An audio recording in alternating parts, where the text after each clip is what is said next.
창세기 41장 37절 말씀부터 57절까지를 우리 합독을 합니다. 37절 같이 읽겠습니다. 바로와 모든 신하들은 이 제안을 좋게 여겼다. 바로가 신하들에게 말하였다. 하나님의 영이 함께하는 사람을 이 사람 말고 어디에서 또 찾을 수 있겠느냐? 바로가 요셉에게 말하였다. 하나님이 너에게 이 모든 것을 알려주셨는데 너처럼 명철하고 슬기로운 사람이 어디에 또 있겠느냐? 내가 나의 집을 다스리는 책임자가 되어라. 나의 모든 백성은 너의 명령을 따를 것이다. 내가 너보다 높다는 것은 내가 이 자리에 앉아 있다는 것 뿐이다. 바로가 또 요셉에게 말하였다. 내가 너를 온 이집트 땅의 총리로 세운다. 그렇게 말하면서 바로는 손가락에 끼고 있는 옥새 반지를 빼서 요셉의 손가락에 끼우고 고운 모시 옷을 입히고 금목걸이를 목에다가 걸어 주었다. 그런 다음에 또 자기 병거에 보금가는 병거에 요셉을 태우니 사람들이 물러나거라 하고 외쳤다. 이렇게 해서 바로는 요셉을 온 이집트 땅의 총리로 세웠다. 바로가 요셉에게 말하였다. 나는 바로다. 이집트 온 땅에서 총리의 허락이 없이는 어느 누구도 손 하나 발 하나도 움직이지 못한다. 바로는 요셉에게 사브낫 바네아라는 이름을 지어주고 온 제사장 보디베라의 딸 아스낫과 결혼을 시켰다. 요셉이 이집트 땅을 순찰하러 나섰다. 요셉이 이집트 왕 바로를 섬기기 시작할 때에 그의 나이는 30살이었다. 요셉은 바로 앞에서 물러나와서 이집트 온 땅을 두루 다니면서 살폈다. 풍년을 이룬 7해 동안에 땅에서 생산되는 것은 대단히 많았다. 요셉은 이집트 땅에서 7해 동안 이어간 풍년으로 생산된 모든 먹거리를 거두어들여 여러 성읍에서 저장해 두었다. 각 성읍 근처 밭에서 나는 곡식은 각각 그 성읍에 쌓아 두었다. 요셉이 저장한 곡식의 양은 엄청나게 많아서 마치 바다의 모래와 같았다. 그 양이 셀 수 없을 만큼 많아져서 기록을 중단할 수밖에 없었다. 요셉은 온의 제사장 보디베라의 딸 아스낫 사이에서 두 아들이 태어난 것을 흉년에 들기 전이었다. 요셉은 하나님이 낳은 온갖 고난과 아버지 집 생각을 다 잊어버리게 하였다 하면서 맏아들 이름을 무네사라고 지었다. 둘째는 내가 고생하던 이 땅에서 하나님의 자손을 번성하게 해 주었다 하면서 그 이름을 에브라임이라고 지었다. 이집트 땅에서 7해 동안 이어가던 풍년이 지나니 요셉이 말한 대로 7해 동안 흉년이 시작되었다. 온 세상에서 기근이 들지 않는 나라가 없었으나 이집트 온 땅에는 아직도 먹거리가 있었다. 그러나 마침내 이집트 온 땅의 백성이 굶주림에 빠지자 그들은 바로에게 먹을 것을 달라고 부르짖었다. 바로는 이집트의 모든 백성에게 요셉에게로 가서 그가 시키는 대로 하여라 하였다. 온 땅에 기근이 들었으므로 요셉은 모든 창고를 열어서 이집트 사람들에게 곡식을 팔았다. 이집트 땅 모든 곳에 기근이 심하게 들었다. 기근이 온 세상을 덮었고 있었으므로 다른 나라 사람들도 요셉에게 곡식을 사라고 이집트로 왔다. 예, 아멘. 예, 우리 창세기 41장 37절 말씀부터 57절 끝절까지를 우리 교독을 했습니다. 오늘 본문의 내용은 바로 요셉이 이집트의 총리로 이제 임명이 되어지고 또 그 바로의 꿈과 같이 바로를 통해서 하나님이 꿈을 알려주셨는데 그 꿈처럼 7년 동안 이제 풍년이 들고 또 7년 동안 흉년이 들었습니다. 그리고 그에 대한 모든 이제 조치들을 요셉이 이집트의 총리가 되어서 다 요셉이 관장을 하고 맡아서 이 일들을 이루어 나간다라는 것을 말씀을 해주고 있습니다. 오늘 이제 본문 말씀을 통해서 우리가 이제 생각할 수 있는 것은 오늘 본문 말씀을 단순히 그냥 요셉이 한 사람이 출세를 했구나. 요셉이 지질이 고생을 하고 정말 종살이하고 감옥살이 하더니 하루아침에 마치 신데렐라가 된 것처럼 요셉이 성공을 했구나. 참 요셉은 좋겠구나. 사실 요셉 한 사람의 잘 되는 그 어떠한 스토리를 지금 이야기하려고 성경이 이게 기록한 것이 아니라는 사실을 우리는 기억을 해야 하는 것입니다. 물론 표면적으로 보면 이 말씀을 내용을 보면 그 말이 맞죠.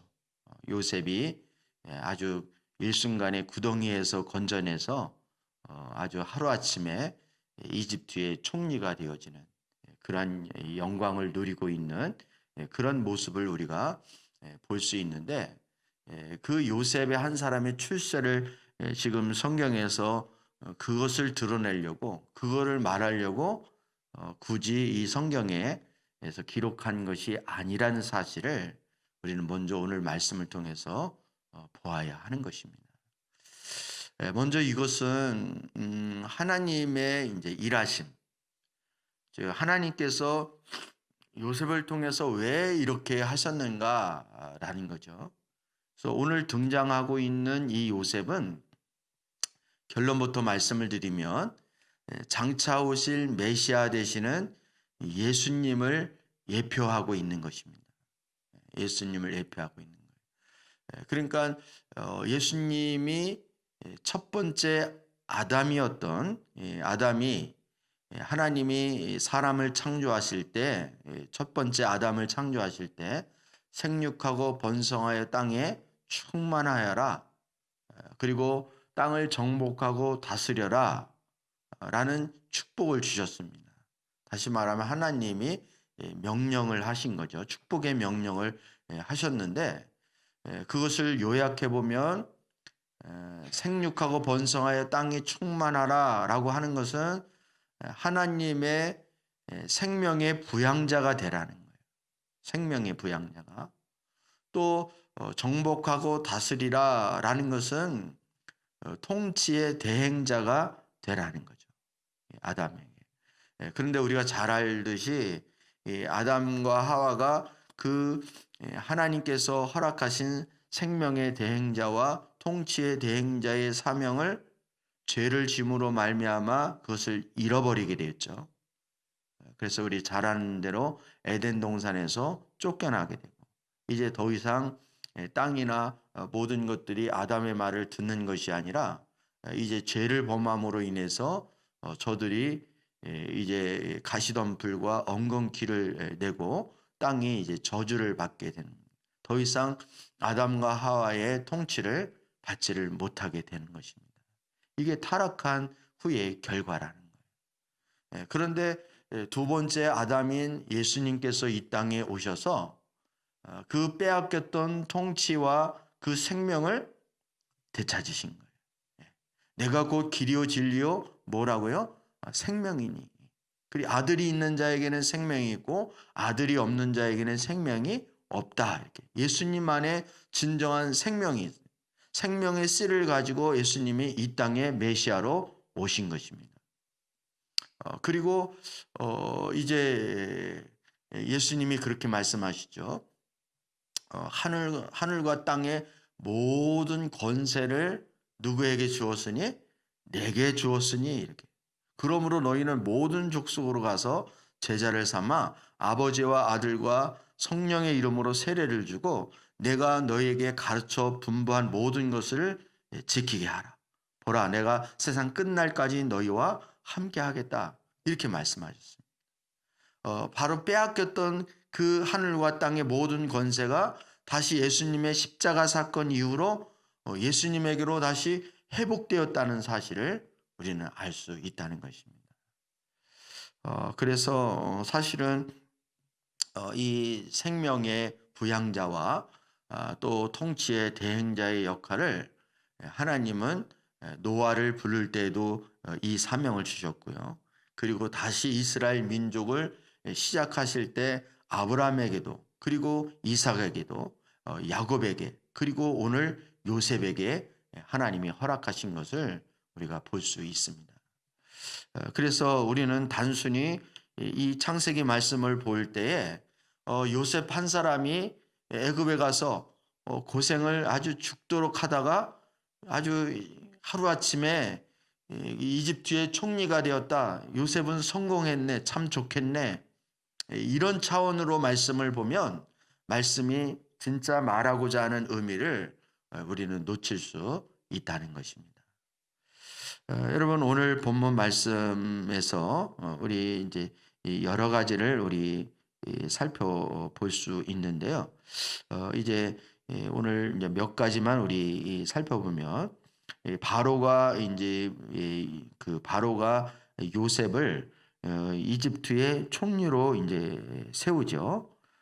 그러면서 이렇게 40절 말씀에 보면 네가 나의 집을 다스리는 책임자가 되어라 이렇게. 그리고 나의 모든 백성은 너의 명령을 따를 것이다. 내가 너보다 높다는 것은 내가 이 자리에 앉아 있는 것뿐이다. 바로가 마치 이제 그 요셉에게 모든 고난을 위임해 주잖아요. 위임해 주는. 이것은 마치 하나님께서 모든 고난을 예수 그리스도에게 위임하시는 것과 마찬가지다. 이렇게 볼 수 있습니다. 물론 바로를 하나님 아버지라고 말하는 건 아닌데 우리가 그렇게 이제 이렇게 볼 수 있고요. 그래서 예수님이 이 땅에 오셨을 때 하늘에서 소리가 나서 그렇게 말하죠. 너희는 저희 말을 들으라. 이렇게. 특히 변화산상에서 베드로와 야곱과 요한이 올라갔는데 예수님이 이제 변화된 모습을 보고 그리고 하늘에서 음성이 들렸는데 그때 그 하늘의 음성이 뭐냐면 너희는 저희 말을 들으라. 이렇게. 예수님 말씀을 들으라는 거죠. 그리고 또 42절 말씀도 마찬가지입니다. 42절. 그렇게 말하면서 바로는 손가락에 끼고 있는 옥새 반지를 빼서 요셉의 손가락에 끼우고 이렇게 고운 모시옷을 입히고 금목걸이를 목에다가 걸어 주었다. 이것은 다 고난을 위임하는 것에 대한 표시입니다. 그러니까 여러분 반지도 마찬가지예요.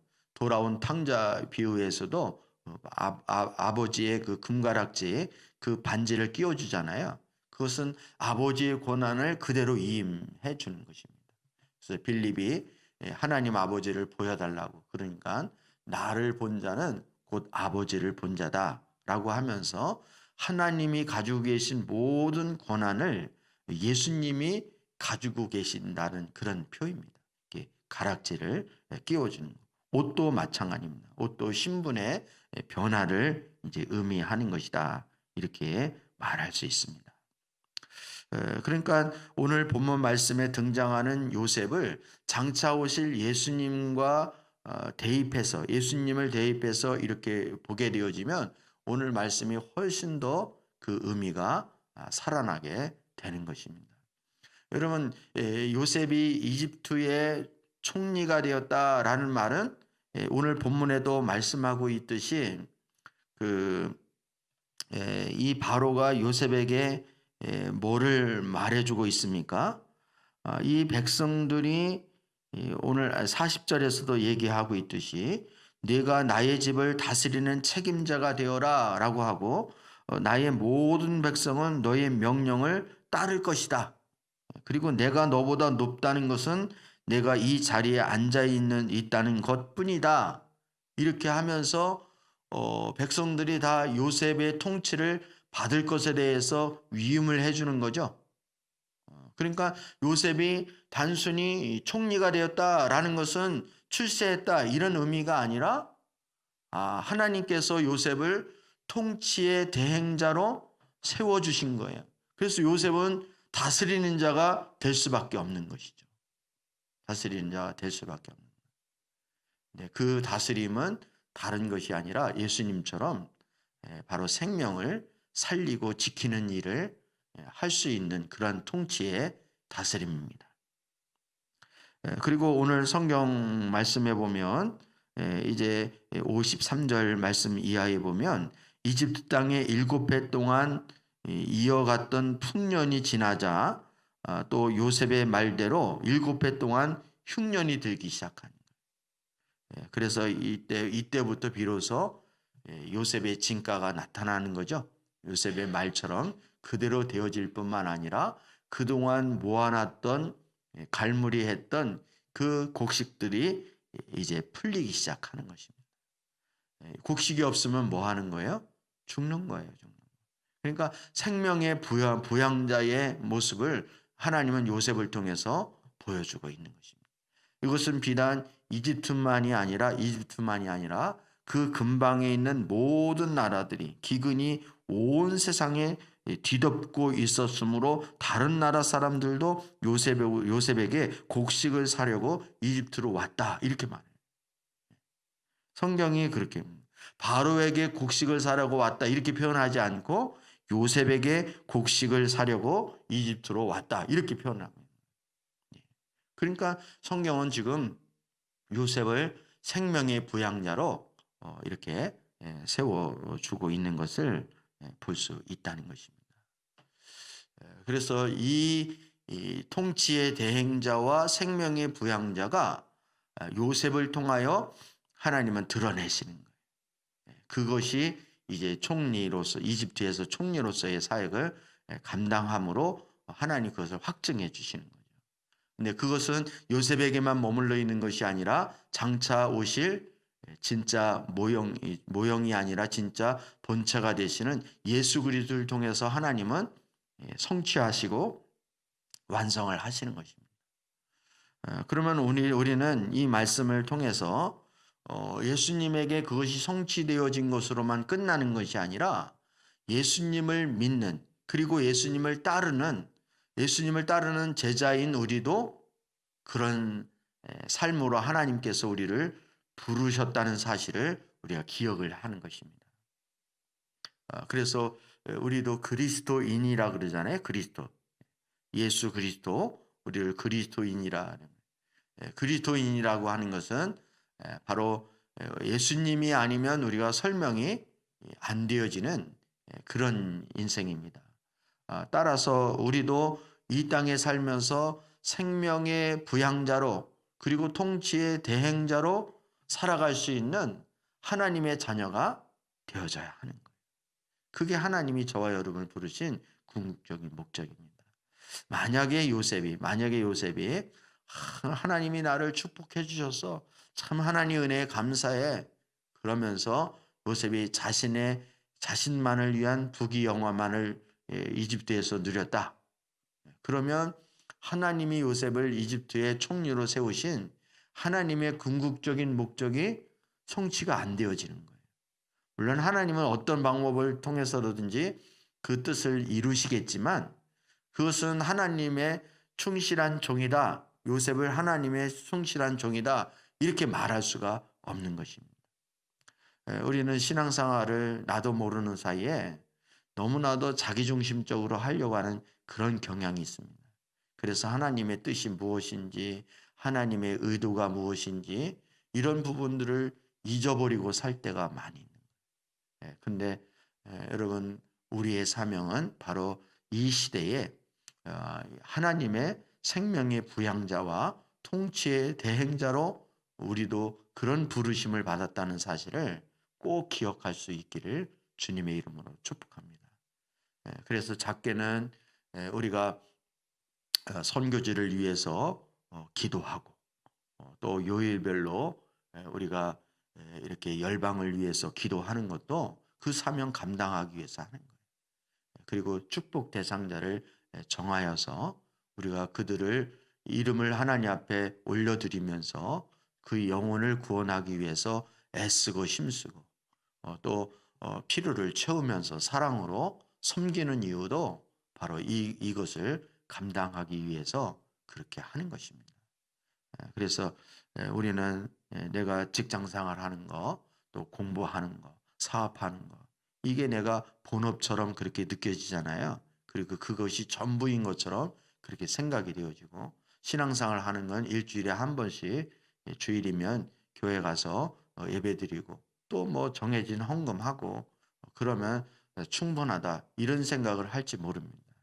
그렇지만 절대 그것은 우리가 하나님의 관점에서 우리 자신의 인생을 이렇게 해석을 하는 것이 아니라 자기 중심으로 하는 거예요. 자기 중심으로. 사업을 한다 하더라도 공부를 한다 하더라도 우리는 먹든지 마시든지 무엇을 하든지 하나님의 영광을 위해서 부르심을 받은 그런 존재라는 사실을 꼭 기억할 수 있었으면 좋겠습니다.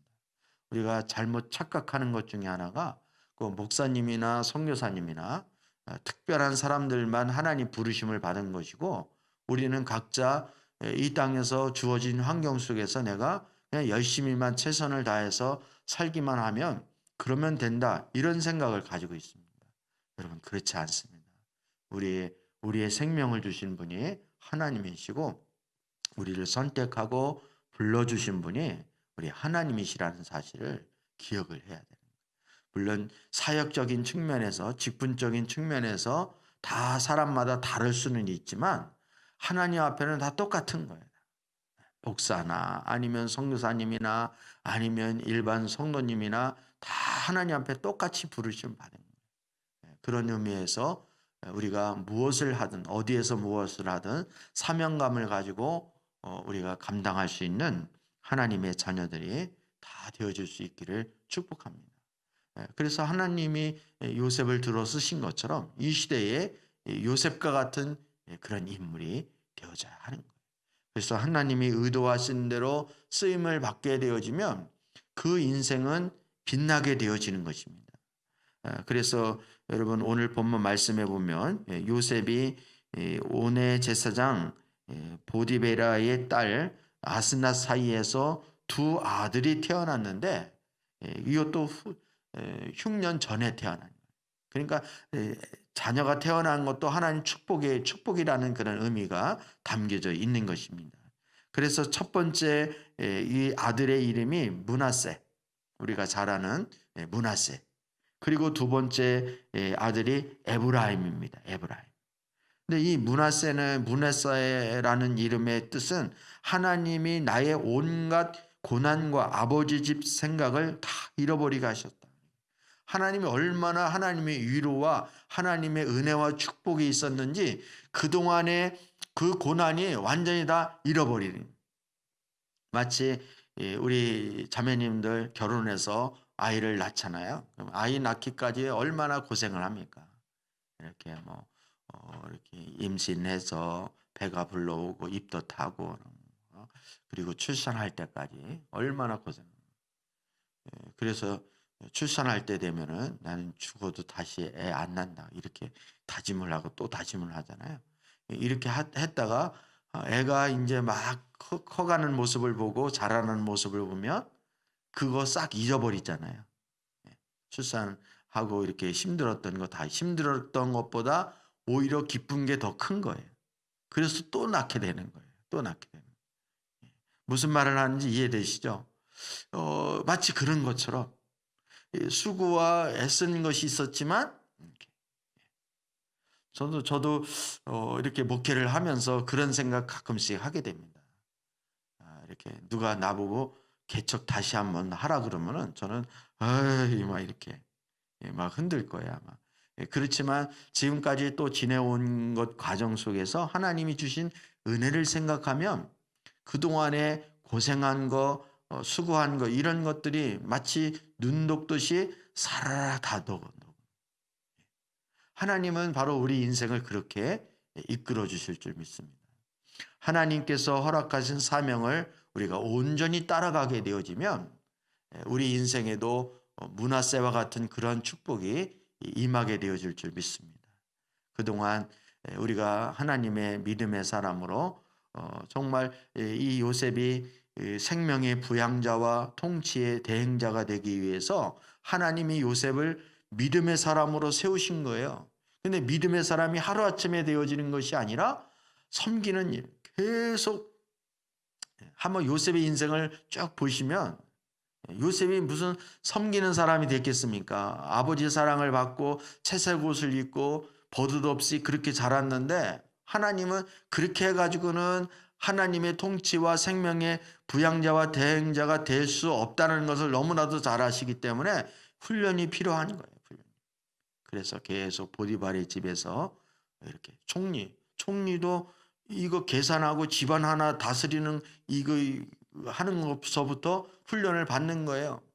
그리고 옥살이 하는 것도 그렇고 그게 더 커져서 온 나라를 이제 통치할 수 있는 이제 실력이 거기서 배양이 되어지는 것입니다. 이렇듯 하나님께서는 참 놀라. 어느 것 하나 하나님이 그냥 우리 인생을 헛하게 지나게 하는 법이 없습니다. 지금은 왜 나를 여기서 썩게 만드느냐? 왜 나를 이 구덩이에서 건져내지 않느냐? 요셉이 느낄 때는 보디발의 집에 있는 것도 구덩이였고 옥살이 하는 것도 요셉에게 있어서는 구덩이라고 생각했지만 하나님 편에서는 그 구덩이에서도 역시 여전히 일하고 계셨던 거예요. 참 놀랍지 않습니까? 여러분 이런 거 얘기하자면 한두 끝도 없어요. 모세 같은 경우도 마찬가지예요. 요셉이 40세 되던 해에 하나님이 안 쓰시고 이렇게 아라비아 그 미디안 광야로 요셉을 하나님이 요셉이 아니라 모세를 이렇게 광야 생활을 하게 되잖아요. 근데 왜 그 광야로 하필이면 왜 광야로 쫓을까? 이해가 안 되죠. 근데 나중에 보니까 이스라엘 백성들을 광야로 인도할 때 다 거기가 옛날에 지금 본인이 뭐 했던 터전이에요. 40년 동안 그 광야에서 훈련받았던 그 터전이 그 이스라엘 백성들을 모세가 인도했던 그 광야입니다. 그러니까 얼마나 손바닥 들여다보듯이 잘 보았겠어요. 우리는 잘 몰라요. 왜 지금 내가 이 자리에서 있는지, 왜 내가 여기서 썩고 있는지. 썩고 있는 게 아니라 하나님이 지금 나를 세우시고 계시고 훈련시키고 계시고 나를 준비시키고 계십니다. 여러분 끝까지 처음부터 끝까지 하나님만을 신뢰할 수 있는 하나님의 자녀가 되어질 수 있기를 축복합니다. 그리고 둘째 52절 말씀해 보니까 둘째 이름이 에브라임이에요. 에브라임은 내가 고생하던 이 땅에서 하나님이 자손을 번성하게 해주셨다 이렇게 하나님 축복해 주셨다는 거죠. 번성하게 해주셨다 이렇게. 여러분의 삶에도 이런 에브라임의 은혜가 축복이 임하기를 주님의 이름으로 축복합니다. 그래서 우리가 하나님의 사명을 따라가게 되어지면 이 요셉처럼 므낫세와 그리고 에브라임의 축복이 임하게 된 것처럼 우리 모두에게도 이런 은혜가 임할 수 있기를 다시 한번 주님의 이름으로 축복합니다. 여러분 우리는 절대로 자기 중심에 빠지면 안 돼요. 그래서 내가 잘 되어줘도 이거는 나 한 사람만의 문제만이 아니라는 거예요. 우리는 이게 아주 습관화가 되어서 예를 들어서 돈이 생겼다 아니면 어떤 뭐 생겼다 그러면 우리는 먼저 나에게만 적용을 하는 거예요. 하나님 날 사랑하셔서 하나님이 나를 축복해 주셔서 이렇게 해주셨다고. 근데 우리는 한 번 더 정신을 차리고 돌아봐야 하는 거예요. 하나님 나를 통해서 누구를 또 섬기게 하려고 하는 건 아닌가. 이게 다 몸에 배에 있어야 되는 거예요. 그래서 생명의 부양자로 통치의 대행자로 살아가는 자의 자세가 되어져요. 여러분 부모도 우리 가정에서 부모 역할을 하는 것도 다 생명의 부양자가 되는 것이고 통치의 대행자로 살아가는 거죠. 부모가 돈 생기면 자기 혼자 나 여행 가야지. 나 혼자 맛있는 거 먹어야지. 이럴 부모가 어디 있습니까? 돈이 생기거나 뭐가 잘 되어지면 가족을 먼저 생각하게 되잖아요. 이거 우리 가족을 이거 가지고 우리 가족 뭐를 해야 되겠다. 우리 아이들 옷을 사야 줘야 되겠다. 아니면 뭐 공부하는데 뭐 보탬이 되게 해야 되겠다. 이런 생각을 하는 것처럼 이게 다 생명의 부양자와 통치의 대행자의 사고가 있기 때문에 그런 거예요. 부모의 마음으로. 따라서 우리도 그런 자세로 세상을 살아갈 수 있는 하나님의 자녀가 되어져야 하는 거예요. 그래서 신앙생활을 늘 이 훈련이 돼야 돼요. 하나님 우리를 고생시키고 또 연단하고 훈련하는 것도 이게 안 되어지면 안 되어지는 거예요. 근데 요셉은 그 수준까지 되어지니까 드디어 구덩이에서 건져서 총리를 하나님 시키는 거예요. 여러분, 왜 하나님이 나를 이렇게 맨날 훈련하는지 모르겠다고. 모르죠. 우리는 모르지만 하나님은 아셔요. 우리가 아직 준비되지 못한 부분이 있다면 겸손하게 우리를 돌아보면서 하나님에게 원망할 것이 아니라 우리 스스로를 돌아보고 또 하나님 은혜를 구하는 저와 여러분 되어줄 수 있기를 다시 한번 주님의 이름으로 축복합니다.